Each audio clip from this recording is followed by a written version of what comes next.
ఈరోజు మనం చెప్పుకునే కథ ఉత్తమ శిష్యుడు. రాజపొలిమేరల్లో సదానందుడి ఆశ్రమం ఉండేది. అక్కడ చాలామంది విద్యనభ్యసించేవారు. ఒకసారి సదానందుడు శిష్యులతో, పిల్లలు, మీరంతా తల్లిదండ్రులు, వృద్ధులు, గురువులకు సేవ చెయ్యాలి. ఇలాంటివన్నీ చిన్నప్పటినుంచే అలవాటు చేసుకోవాలి. అందరితో గౌరవంగా మెలగాలి అన్నాడు. దానికి అలాగేనని బదులిచ్చారు శిష్యులు. మరుసటి రోజు ఉదయమే వృద్ధులకు సేవ చెయ్యాలని ఆ గ్రామం దారిలో ఎవరైనా వృద్ధులు వస్తారేమోనని ఎదురుచూడసాగారు శిష్యులు. 3 రోజులు అలా ఎదురుచూసినా ఆ దారిగుండా ఎవరూ రాలేదు. కాని ఈ 3 రోజులు మిగతా శిష్యులెవ్వరికీ జయంతుడు కనిపించలేదు. దాంతో వారు ఆశ్రమానికి తిరిగి వెళ్ళిపోయారు. గురువుగారు, మేము వృద్ధుల కోసం మన ఆశ్రమానికి దగ్గర్లో ఉన్న దారిలో 3 రోజుల నుంచి వేచి చూస్తున్నాము. కాని ఎవరూ కనిపించలేదు. జయంతుడు మాత్రం మాతోపాటు ఎదురుచూడకుండా ఎక్కడికో వెళ్ళిపోయాడు అని సదానందుడితో చెప్పారు శిష్యులు.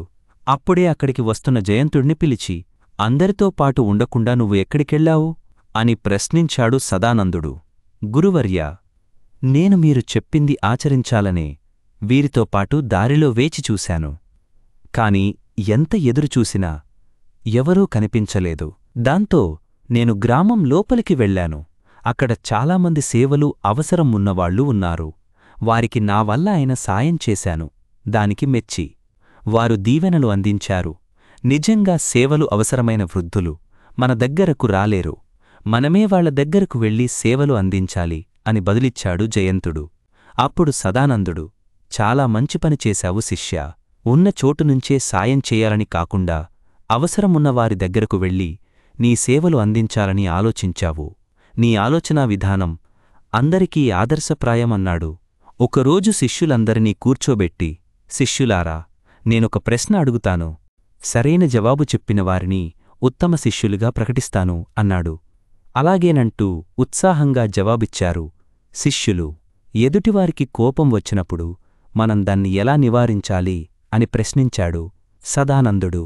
అప్పుడు ఒక శిష్యుడు లేచి, ఎంత కోపమున్నా ఎదుటివారిమీద ప్రదర్శించకుండా అదుపులో పెట్టుకోమని వారికి చెప్పాలి అన్నాడు. మరొక శిష్యుడు, కోపం వచ్చినప్పుడు ఆ విషయం గురించి కాకుండా నచ్చిన అంశాలమీద దృష్టి మరల్చుకోమని చెప్పాలి అని జవాబిచ్చాడు. ఆ తర్వాత ఇంకొక శిష్యుడు, ఆ వాతావరణం నుంచి దూరంగా వెళ్ళిపొమ్మనాలి అన్నాడు. కాని ఈ సమాధానాలేవీ సదానందుడికి సంతృప్తినివ్వలేదు. దాంతో వెళ్ళిపొమ్మనాలి అన్నాడు. కాని ఈ సమాధానాలేవీ సదానందుడికి సంతృప్తినివ్వలేదు. దాంతో జయంతుడిని పిలిచి, ఈ ప్రశ్నకు నువ్వు సమాధానం చెప్పు అన్నాడు. అది విన్న జయంతుడు మౌనంగా ఉండిపోయాడు. నీ అభిప్రాయం చెప్పమంటే మౌనంగా ఉన్నావేంటి జయంతా అన్నాడు గురువు. అయినా కూడా అలాగే ఉన్నాడతడు. దాంతో సదానందుడికి కోపం వచ్చింది. ఎన్నిసార్లు అడిగినా జవాబు చెప్పకుండా మౌనంగా ఉంటావేంటి? నా మాటంటే లెక్కలేదా అన్నాడు. అయినా కూడా ఏమీ మాట్లాడకుండా ఉండిపోయాడు జయంతుడు. అది చూసి, అడిగిన దానికి జవాబు చెప్పడం లేదు. అసలేమైంది జయంతా నీకు అన్నాడు సదానందుడు. మీకు ఇంకా నా జవాబు అర్థం కాలేదా? మౌనమే దానికి పరిష్కారం. నేను దాన్ని ఆచరణ రూపంలో మీకు చూపించాను.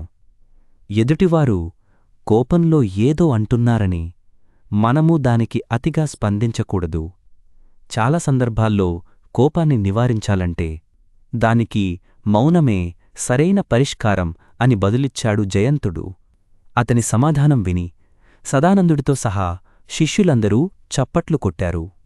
ఆ తరువాత సదానందుడు జయంతుడిని ఉత్తమ శిష్యుడిగా ప్రకటించాడు.